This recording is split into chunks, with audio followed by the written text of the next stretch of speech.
Hello and welcome to the Veil and Armor podcast. This is your host, Sheila Nanato. I'm a stay-at-home mom and a freelance Catholic journalist. Seeking the guidance of the Holy Spirit and the inspiration of Our Lady, I strive to tell stories that inspire, illuminate, and enrich the lives of Catholic women to help them in living out our vocation of raising the next generation of leaders and saints. Please join us every week on the Veil and Armor podcast, where stories come alive through a journalist's lens and mother's heart. Welcome to episode 4 of the Veil and Armor podcast. In this week's episode, we're continuing the journey of Mrs. Tammy Peterson towards her confirmation at the Easter Vigil. This interview was recorded on January 12th of this year. During the interview, Mrs. Peterson shared about love and loss, the deep love and respect she had for her father, and experiencing grief after his death, which happened on the same day as the birth of her grandson, George. There's also a story about Tammy swimming with sharks that you don't want to miss. Here is that interview. Yeah, Howard, I'm so sorry to hear about your father. Oh, thank you. Well, he was nearly 93, so he had a good life. Okay. And he was it was the same day as the birth of your grandchild, is that Yeah, correct? no, the baby was a month early. Oh. How, I mean, if you don't mind my asking, how was that? How did you? Well, it was interesting. You know, my dad was pretty much himself right up till he died. Jordan and I went up to see Jordan's mom and dad because Jordan's mom and dad are still living in their house and they're also getting older and they needed some help organizing the house so that they could navigate it and stay there longer. And so we went up there for about 5 days. Actually, Jordan and I were in Scottsdale with Michaela before that, and we both got a message that our fathers needed. But my sister said, you know, your dad, our dad is nearing the end, and Jordan's mother said, please, everyone, come home because Pete is not well. He's not getting out of bed, and I said I wasn't going to go up to Northern Alberta, but I slept on it that night, and the next morning I thought, you know, I think I have time. I think I have time to go up there, see your dad, say goodbye if that's what's going to happen. So we both went up there, and I heard that he was still getting up for hockey games. I said, well, I don't think he's dying then, you know, if he's still up for hockey games. And so we got up there. It turned out he had a virus, and because he's getting so old, a virus can kill you, but it didn't. So he's feeling a lot better. And by Friday, my sister called and pretty much told Jordan in the right terms that it was time to come. And so both of us went down there to see my dad. We arrived. He was sitting in a wheelchair in the nursing home, and Della was there, my sister. And he smiled at us. He didn't say anything. And then that night he went into his dying time, and the next day we sat with him the whole day, and he was gone at 2 a.m. So he waited for us to come there. He knew we were coming that whole week, and we got to say goodbye, and it was really, really nice. But after he died, 2 days later, Jordan wanted to go back up and see his parents because he had agreed with his siblings that he would take that week before he knew my dad had passed away. And I said, you know, I feel like this is what I'm thinking. I'm thinking your dad's going to die and I'm going to leave 2 days after he dies. That's not a very good thing to think. You know, I don't want to think that. And he said, yeah, I understand that. But my dad and mom, you know, I did say I would go and they need me up there. And I said, you know, fair enough. I just thought I needed to tell you how I was feeling about it. But, you know, now Michaela has had a baby because she had a baby the afternoon after Dad died. We called her to say that my father had died, and she said she was showing. So she didn't expect the baby to come, although she was definitely ready. That baby was 7 pounds and 20 inches long, so he was ready. And I went back to Scottsdale, but of course Michaela was super busy. She was in her bedroom, and so was her husband, and they were just navigating this premature baby. And Jordan was with his parents, so I spent the first 5 days in Scottsdale pretty much on my own in Scottsdale at Michaela's house, but not really seeing anyone. And on Thursday, I had a meeting with my priest about my catechism. And during the meeting, I said, I have to confess that I was resentful this week. And he's asked me if I took my resentment to prayer. And I said I had. I'd prayed every day. But then I thought about it and I thought, you know what? I had been looking to my family members for relief from my grief. And really, what I needed to go was to go straight to God and ask for mercy and forgiveness and to get relief for my grief from God. And as soon as I realized that, I thought, oh yeah, I can't ask for relief from grief from my husband or my daughter. I mean, they're broken people, they're sinners just like me. What can they do for me to relieve me of my grief? And that night I received the obituary from my brother, Jordan, and he had written it right after my dad died. And Jordan knew my dad from the time he was 7 years old, so he knew my dad very, very well. And they wrote a beautiful obituary. It was very generous and loving and very truthful about what he was like. And I felt compelled to share it with everybody. And so I opened Messenger, Facebook Messenger, and I found everyone I thought might know my dad, and I sent I sent them the obituary. And then pretty soon, Messenger said spam because I'd sent it to too many people. And I went out of Messenger and I went back in and I sent it again to another, I don't know, 12, 15 people. And then I took it, then it kicked me out again and I went back in and I felt more compelled. Well, this person would know my dad and this person would know my dad. And I think I sent it to 36, 40 people. And then I started getting responses. Oh, I knew your dad. I curled with him and we had such a good time. And I knew your dad. We golfed together. Fairview Golf Course. He was always so much fun. And I knew your dad.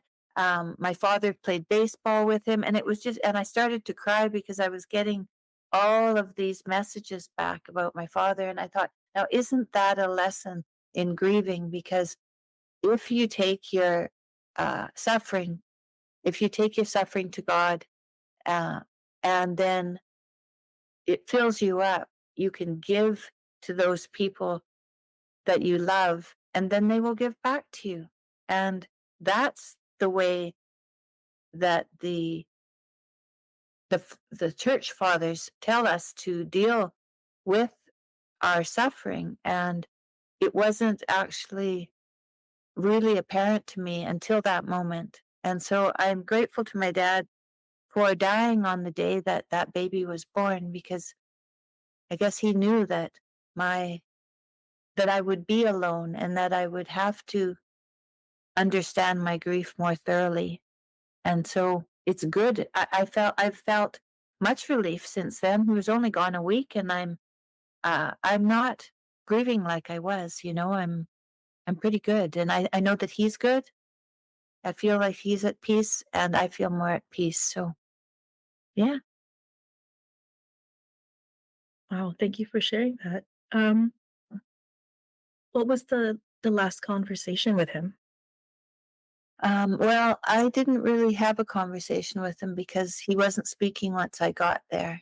But we did sit with him, and his wife was there, and she said that 2 days before I got there, they were sitting watching something on the TV, and the sun was shining in the room, and a reflection of sun reflected back, and it lit up the picture of my dad with my mother, who passed away in 2007.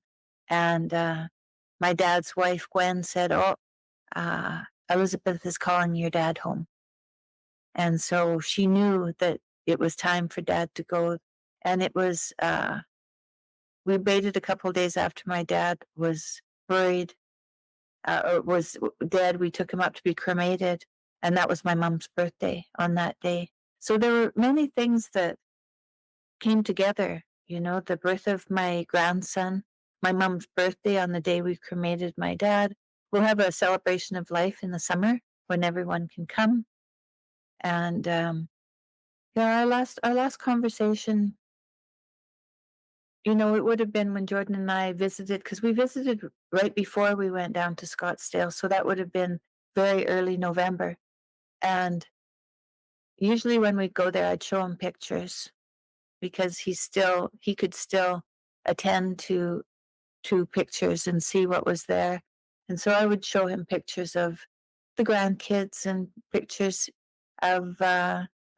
And Barbara's my older sister, and she's got dementia now. So she used to come visit him on Fridays. Now she's in a nursing home. So that visiting stopped for it was only about the last month of his life. So he did see her pretty continually up till then. And it would be pretty simple, maybe Jordan would play the piano for him and we would sit and listen and Jordan would play the piano. And so it was mostly showing pictures and playing the piano and just being together. He was a very stoic person, he took life as it came to him. I can remember when my mom was dying of dementia, he had been taking care of her, and I know it was a lot of work, and so we decided to go on a cruise. And my sister Della stayed with my mother, but my sister Barb, who's now got dementia, and her husband were going to come on the cruise, and my brother and his wife, and I was going to be Dad's shipmate, and we were going on a cruise. So off we all went to Los Angeles, and my sister Barb and her husband didn't show up in LA. And then off we went to Southeast Asia, and we got there, and my dad told me, don't worry. There, if something has happened to your sister, we will be notified. So we will just enjoy the day, and she'll get here. And she did. A couple of days later, they arrived. She'd forgot her passport, so they had to go home again and then come back. But he was always of that sort. He would say there was no worry as far as he was concerned about anything. It didn't matter what it was. There was no worry. There was just the next right thing. And he didn't have those words to tell me, but that's how he lived. He lived the next right thing. And so I learned that very young, that not to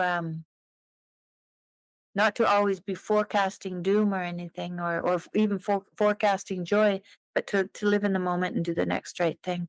So that was a lesson that he taught me, that it's taken me a while to understand his lessons because they weren't explicit, they were implicit. What was your dad's name? William, Sorry.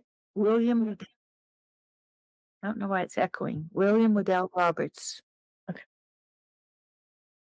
And he was 92? Yeah. And was he at a nursing home when you visited? He was, yeah. He was. So from the story you were telling earlier, it sounded like you found consolation in your faith. Is that correct? Absolutely.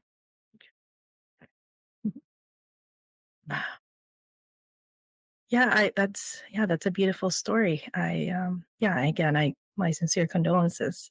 It sounds like you were able to find sort of the beauty in sort of his death and also the birth of your grandchild. Mm-hmm. Mm-hmm. Yeah. Well, how is your grandchild doing?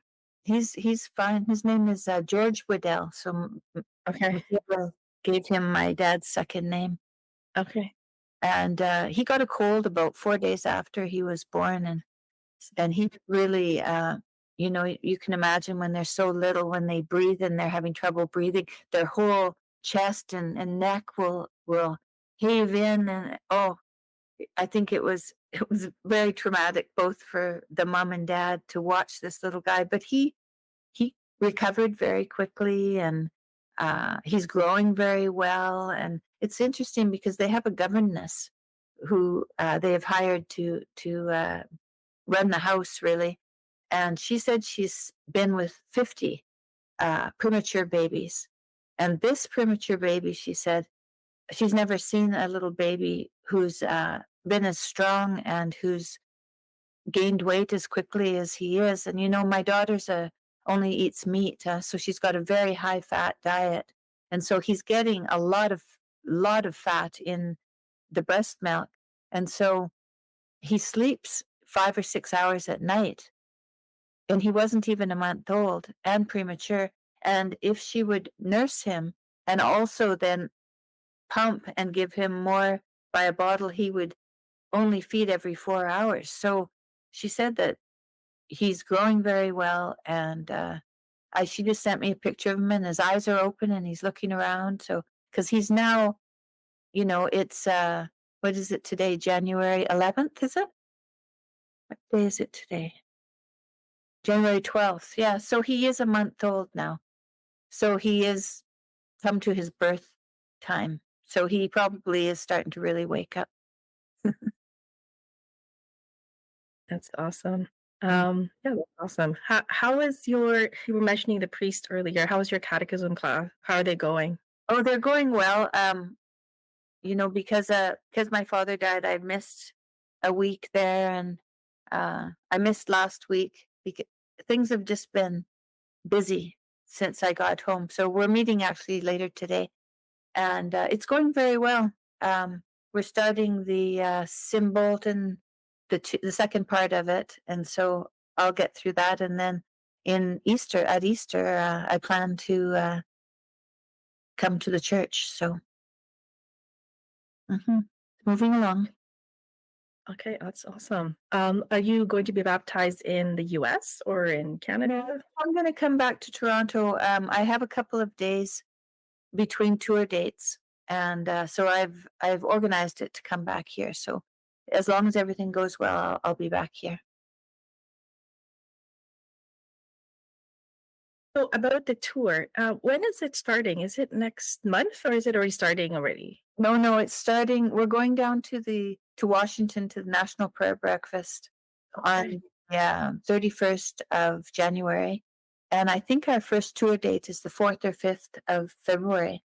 Okay. But this tour, it'll be in the States, and it'll be West or East Coast and mid country.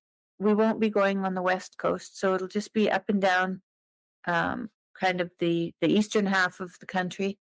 And I think we go to 50 different cities, and it'll be over the beginning of May. And then we have a few dates late May. And then in June, we're going to South America for a week and Mexico City. And we haven't been down there before. So that'll be a new place for us to go. It'll be a new tour because it'll be based on Jordan's book. And so he's supposed to send me the book soon so I can start reading it. That's awesome. Are you going to be introducing or starting off with a story at the beginning as you have? Well, if I'm the one who's there, but we're going to have a number of people join us this time. So last time we were touring, Douglas Murray traveled with us for quite a while, and it was really nice. And he opened, and then when we did the Q&A, I would ask questions to both Douglas Murray and Jordan, and it was really good. It changed it, and it took some pressure off Jordan, and of course Douglas had plenty to say, so it was good. So this time, I think we have a number of different people who are going to tour with us, and those people will open. So I'll open for Jordan when it's just he and I. Other than that, I'll just do the Q&A, and I'm fine with that. Are you going to be talking about the shark story? I feel like that's my favorite story, but I don't know. That's your favorite story. That's funny. Yeah, well, it was quite a day. It was quite overwhelming. It's really something to see an 11-foot shark, and not just one, but five. Right, five, and no cage, just swimming in the ocean with sharks. But as long as we kept our eyes on those sharks, they didn't bother us, not a bit. So they are looking for prey, but if you don't act like prey, then they don't come towards you. And I think that's a really good story about life as it is. If we deny or shy away from what the next right thing is, then we act like a prey animal. And the outcome of acting like a prey animal is someone else will come to fill that role that you're not filling. And it won't be who you want to fill it, right? So you had you have your chance. If you don't say what you have to say or do the next right thing that's necessary, then that leaves a space, and it will be filled by someone else or something else. And so really it's a very it was a very practical example of what it means to be present and awake and aware and attend to what's necessary, because those sharks were they were looking for prey. And so they swim around, and you're supposed to swim with them. You're not supposed to oppose them. And so even in our society, these people who oppose society, sometimes you have to put up opposition, and you have to say what you think, and sometimes you have to oppose the status quo even, but you better be really, really sure, like super sure, that that's called for. Because if it isn't, then you're sticking up your head somewhere where everyone is going to notice. And if you've raised your head in a time where it's been an impulsive or a self-serving reason, it's not going to end well. And it might not be today, it might be tomorrow, or it'll be in God's time, but you'll get your answer eventually. And you have to be responsible for that. And so when you did this, I think you mentioned it wasn't out of fear, but Well, what prompted you to do this? well, we were in California, in Southern California. We were on tour, and Jordan had an invitation to go back to Florida for a couple of days to for a government meeting. And then we were going to fly to Australia. And I thought, well, that's 3 hours in the wrong direction. So I'm not going to go to Florida. I'm going to go to San Francisco and see Jordan's sister. But when I contacted her, she said, well, my daughter is in university in Honolulu, and I was going to go visit her. I looked and I thought, well, Honolulu is halfway to Australia. If I go to Honolulu and stay there for 4 or 5 days, and then I go to Australia, I'll be a complete day out and I won't have any jet lag. So that's what I'll do. So that's what happened. But when we got there and we saw Bonnie's daughter, she had been swimming with the sharks and she really wanted us to do it with her. So her mother and I decided we'd go along with her and do it again. So that's why. Was it a clear day? How was It was a clear day. Yeah, it was a clear day. It was a little bit wavy. So the water was really going up and down. We were about 3 miles offshore. That's where they could bring the sharks. And what they did was they went 3 miles offshore, and then they revved the engine. They revved the engine to bring the sharks, because that is where the fishermen clean out their stores of the fish remnants once they've been fishing. And so that's when the sharks come to get something to eat. And so they were calling the sharks to eat, really. But I guess there's no other way to call them, because that's all that sharks are interested in is where their next meal is going to come from. And so they revved the engine a bunch, and then the oceanographer that was there, she got in the water first, and she told us what to do. She said, I'm going to get in the water first. I'll make sure that everything seems the way that we expect it to be, and when I'm ready, I'll call you to get in, and you get in, and I'd like you to stay behind me. I'll always be between you and the sharks. And so we had to be aware of where she was in the water all the time, just to make sure that. And she said, if a shark is coming towards you, then you swim the same way as the shark. You don't swim towards a shark, because that means that you are looking for trouble. and we didn't want to look for any trouble. So we swam around in there, and the waves were going up and down and up and down. And I think I was probably in the water for about an hour with these sharks, and you could see them way far down. They had kind of a green back on them, but they were just gray sharks. And I felt kind of wheezy, and I got out of the water, and I felt seasick, and I I threw up over the edge, and I guess all the sharks came to the surface when I threw up, and so they did get fed. I wasn't in the water, everyone else was. I felt kind of bad about that, but I think probably that is what happens is some of the people get in the water, and then they do get seasick. So the sharks, what they're looking for, they do get. Anyway, it was quite a fascinating day, and we all had a really good time.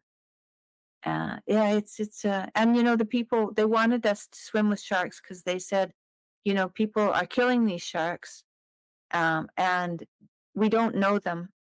We know they're predators, and we're afraid of them, and so all we do is hunt them and kill them. But if you get in water and you know how to be with them, you can actually swim with sharks. And so that was the message that they were trying to instill in us, and I think they were successful. That's amazing. So were they swimming around you and underneath? They What were was? swimming around and underneath. Oh my. Okay. All right. Yeah. That's fabulous. Yeah. Like, I the reason I like that story is in the Philippines. I swam with a whale shark, Yeah. not the shark that you have. So, but I was so scared that the person I was the guide told me to open my eyes in the native language, and I pretended not to understand because I was scared. I didn't open my eyes. Oh, To this day, I regret it. great. Anyways, but yeah, there you are, and I just admire your courage for doing that. Thank you very much. I felt like, well, it seemed like everybody knew what they were doing, and so I decided to uh, just do the next right thing. And as soon as I felt sick, I got out of the water, and it was all good. So Then the final thing I just wanted to ask briefly. I spoke with Queenie a few weeks ago. Just she was mentioning she had also sent me pictures of your trip to Jerusalem, a couple of pictures. Mhm. And yeah, I was just curious. Did that sort of help you along, I guess, your journey towards the faith? Yeah, I think it did. Yeah. Yeah, I think that anyone who goes there, I've been told that anyone who goes there, can understand it better with their own eyes. And I was very fortunate because Jordan was doing a couple of documentaries. Do you have a child there? Hi there. Hi. Say hello to Mrs. Peterson. He Nice to missed, see you. missed his nap, so he might be a little. Yeah, uh, so good Uncle, to see you. you have mom, okay? Okay. All right. Sorry, I hope you don't mind. Oh, that's all right. No, Okay. that's we're mothers. That's what we are first. Now, what was I talking about? I completely forgot. Jerusalem and how that impacted your faith.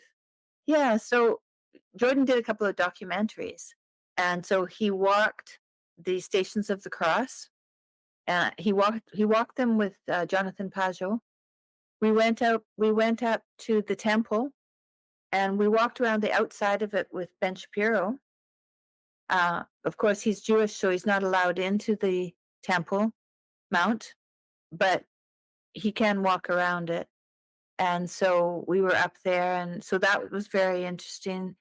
We went to the Church of the Holy Sepulchre, and Jordan did a documentary in there. I didn't hear anything about what he was learning, but I saw where uh, Christ was anointed with oil, and I saw where Mother Mary would have um, been grieving from, and that was really something to see. I had no idea that I would see that.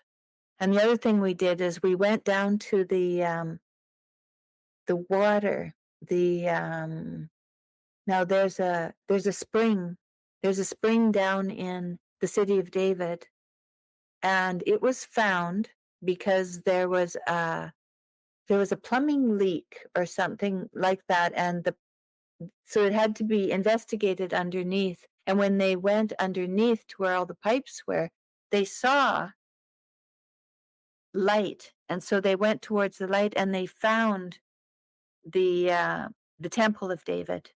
And so they've been excavating the Temple of David, and they've been excavating the pool, the big pool that Christ would have healed the cripple at this big, and then they're excavating the road, the large road that goes up to the Temple Mount, and they're excavating it underneath the settlements.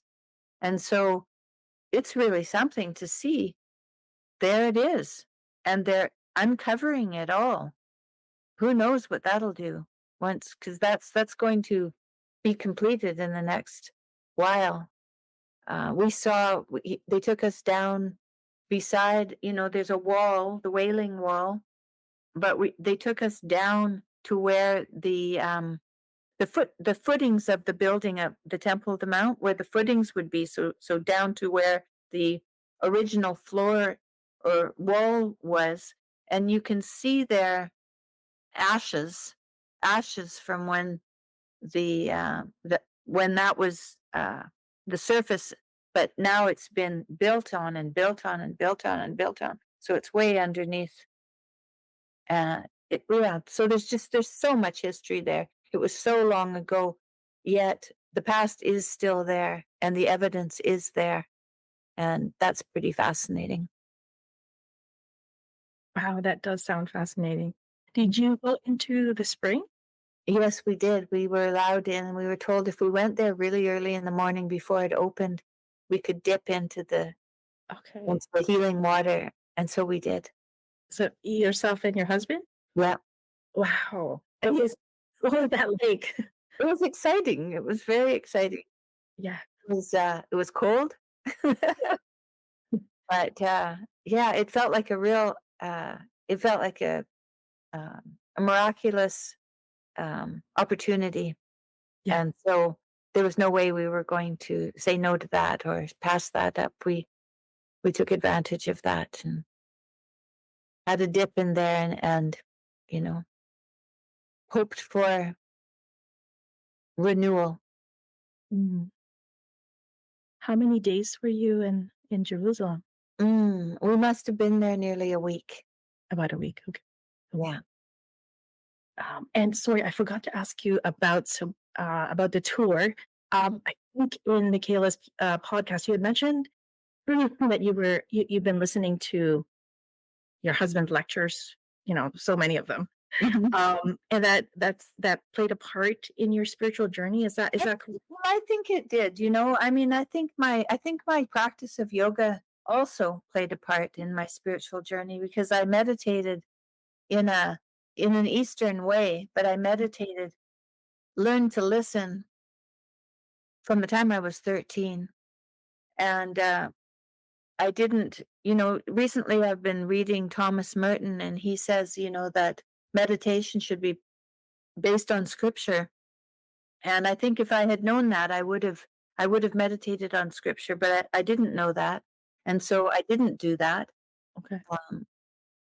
But I did meditate, and I think that meditation was good for me because it allowed me to learn to still my mind, and to listen. What I was listening for, I was listen. I was quite young, and I wasn't well informed, so I didn't really know what I was doing. But even not knowing what I was doing, it was still good, because my intention was to be the best I could be. So I was trying to aim up, whatever that meant, when I was a young lady. Now, when I went, when Jordan was a professor at the university, I may have gone to one or two of his classes in the years. I never went to any of his classes. I listened to his book, Maps of Meaning, when he recorded the audio book. And I was blown away by that book. It's really something. And I went on tour and probably listened to 200, 250 lectures because I sat in the auditorium every night that there was a lecture. And every night that he gave a talk, it was slightly different. So I learned something different every time I went. And so I think that when I did come home and had my surgery and then was diagnosed with terminal cancer, when I did have that moment with my son, when I realized that only God knows when we're going to die, I was allowed to find that realization from all the things I did. And one of them definitely was listening to all of Jordan's lectures. I think that was helpful because there was biblical uh, there were biblical nuggets in all his lectures. And now I think this tour will be even embellished more and more and more with the Bible. So we'll be we'll see what happens with this lecture. And I'll be listening to those too, so we'll see what happens. And I guess in terms of, after your spiritual awakening, you've sort of taken on a public role with your husband's lectures, with a tour, and now just with your YouTube podcast as well. You talk a bit about how that came about, that you wanted to sort of, speak up, yeah. Well, in my first lecture, in my first tour with Jordan, I always had a question in mind about what I was doing there exactly. I was supporting him. I was working in logistics, really making sure that he got fed, that he had enough sleep, that he was there on time. I was making sure all of those things happened. But I always wondered but what am I doing here? What exactly is my part? And I listened. So maybe that was my part. I listened. I just didn't see that as as meaningful, I think, as it was at the time. And then when I came back the next time, my daughter was opening for him because the first time it was Dave Rubin who was opening. Now Jordan had asked my daughter to open for him, and she opened maybe, I don't know how many cities, I don't remember, for a month or two, and then realized that she had a little kid and that she didn't have time to tour around with her parents because she was busy being a mother. And Jordan just turned to me and asked me if I wanted to do it. And I think because I had done all those things up until then, I had said yes to going on tour. I said yes to being of service in any way I could. And I had done that. When something else came up, he turned to me and said, "Do you want to do this?" And I said yes, because I had prayed to God and told him if he allowed me to live, I would speak publicly. So then I realized that when he asked me, that there was no reason for me to say no. I had prayed to be available to share my voice. And so I said yes. And the first time I went up on stage, I really didn't know, I'd never done anything like that before. So I asked for courage and strength, and I continue to do that. I ask for courage and strength before I go on stage. I prepare during the day, but then when I go on stage, I don't have any pieces of paper or anything. I just let whatever it is from the day tell a story. Thank you for joining us this week. On next week's episode, in anticipation of the National March for Life, Canada's largest pro-life demonstration in Ottawa on May 9, we will share an interview with American pro-life speaker Ramona Trevino of the 40 Days for Life campaign. Mrs. Trevino was a former Planned Parenthood clinic manager, which dealt with abortion referrals. She shares her testimony and conversion story. Thank you for listening to the Veil and Armor podcast. I invite you to share this with another Catholic mom today.